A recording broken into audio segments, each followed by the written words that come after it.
getting gas right now and heading to work. It is 6:52. I'm doing Whole30. I'm on day 9. Maybe day 10. And at this point, it's like super common to have like food dreams, like eating sweets or eating cheese or whatever, as your like body's like last ditch effort to try to get you to give into the cravings. And you know what I dreamed about last night? My first one, actually. I've done this a lot of times, and this is my first actual food dream. Drinking a Diet Coke. Yeah. I'm so addicted to them. I don't know what to do.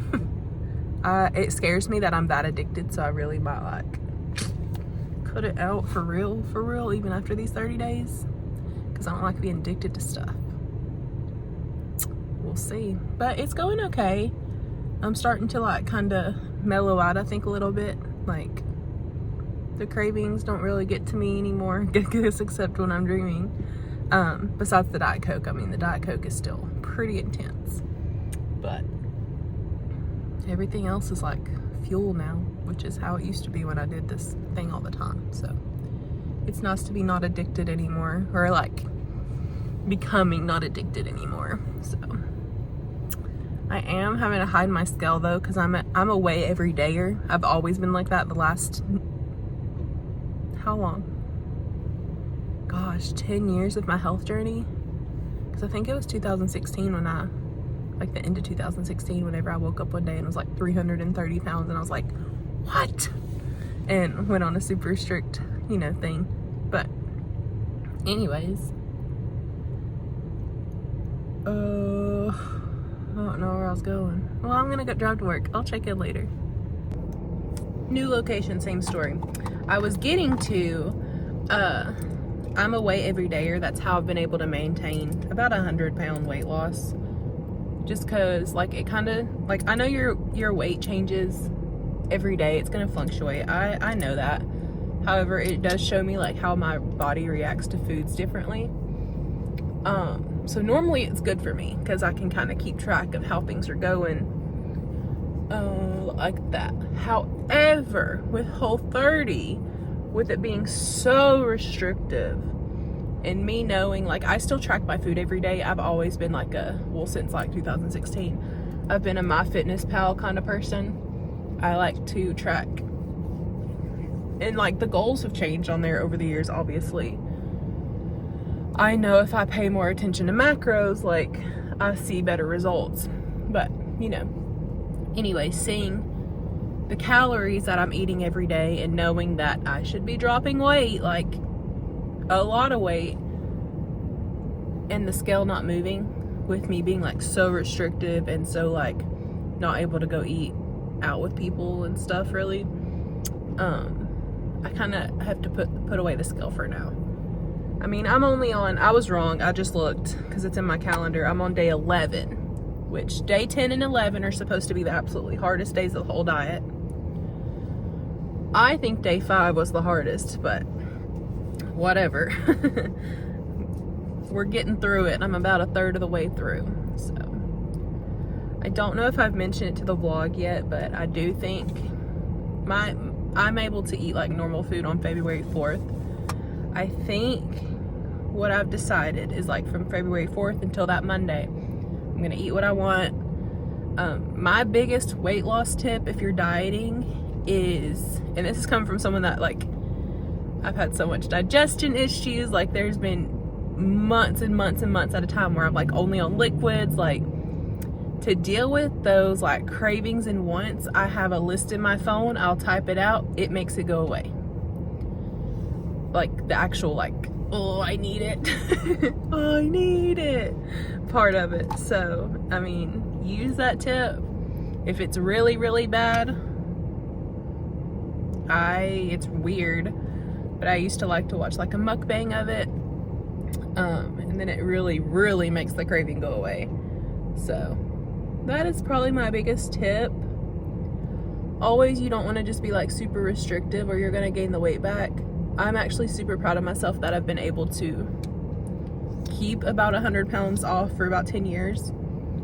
Obviously, I would like to lose like 40 more. That 40 though, that's the difficult part for me.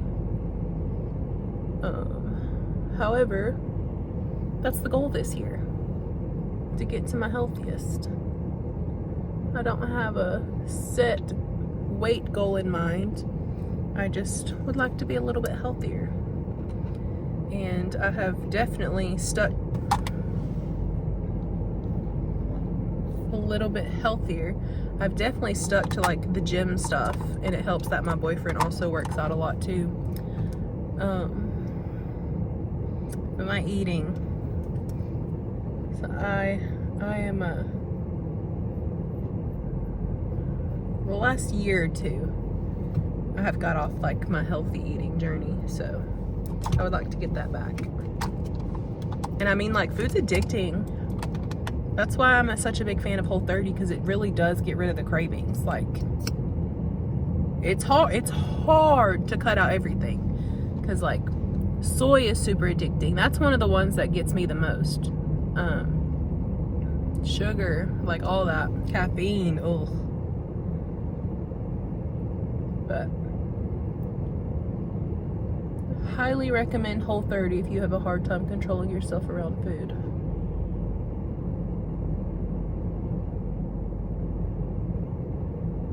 I think my best friend Susanna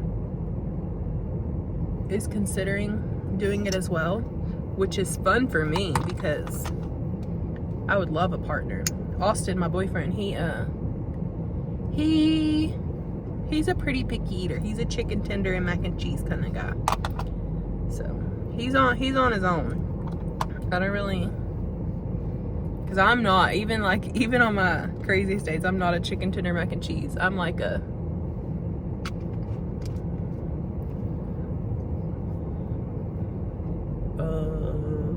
steak, some veggies and some potatoes, just too big of portions, you know. So, and I'm not gonna lie, last year I did Ozempic for basically the whole year. I lost some weight on it. However, I stayed at a super low dose because I was terrified of the side effects. It made me already feel like awful. So I decided I didn't want to do that anymore. I didn't ask for it either. My doctor like put me on it because I was having like some heart rate issues where like it would just bottom out randomly. She's like, it's your weight. Of course, they always say it's your weight. Yeah, which it could be, you know, losing that 20 pounds may have done it. But it just wasn't really beneficial to me because I was basically not even on it. Like, I was at a tiny dose, and I was too scared to go up. And it gave me so much anxiety. It made me feel bad. Like, I'm not a medicine person.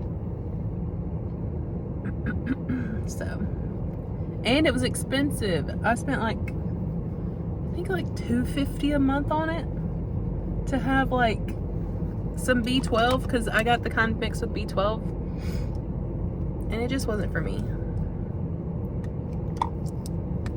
I was so scared of making my like gallbladder have to come out.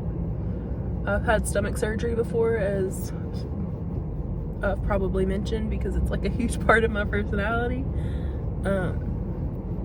And that's one of the biggest reasons I don't want to ever be pregnant, is like I don't want any kind of surgery with my stomach again. It was really rough. I almost died. Like, I can't. Please, Lord, don't make me go through that challenge again.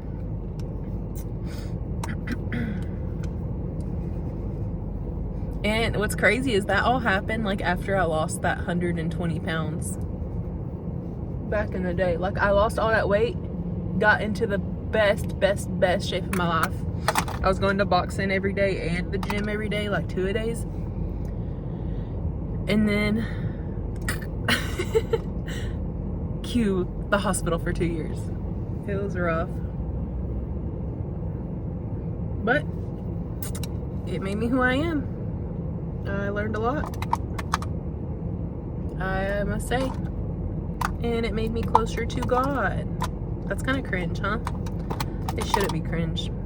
I used to be really against religion, but that really Not even like the desperation part of it, because obviously when you're in the hospital, you're gonna feel desperate. You're gonna like do those little prayers that are, please God, if you help me, I'll do this, you know? Not even because of that, but the way my community showed up for me during that time, and the way that like everything worked out, like things that should not have worked out, like it just like would fall in my lap. Like I worked at a restaurant waiting tables back then, and like randomly these customers that they weren't my regular customers, they just saw me every day like across the restaurant. They raised money amongst themselves without anybody asking to pay money for my bills, because I would be in the hospital for like a month at a time, like just sick. So, and then they just gave it to me. Didn't expect anything.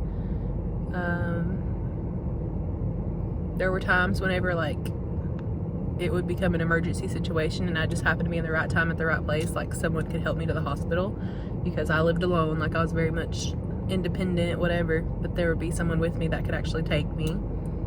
Like so many things, like there's too many to name, honestly. And I just couldn't deny, you know, God was working in my life at that time. So there were definitely benefits. It was definitely a difficult season, but it made me who I am today, so there's that. I think this is all the, wow, I just talked about like the craziest stuff, sorry. I might do like a story time one day and tell y'all everything. Catch y'all up on the past. Oh, maybe a little bit of, just a little bit of brightening. How's that look? Yeah. This is my first day wearing makeup in probably 2 weeks. I've just been so sick. That flu took me out. That was the worst flu I've ever had. The bubonic plague that's going around. But I think this is the look of the day. I am going to work. Maybe I'll show you some stuff. Maybe I won't. Maybe this vlog won't see the light of day. We'll see. But I will catch y'all later.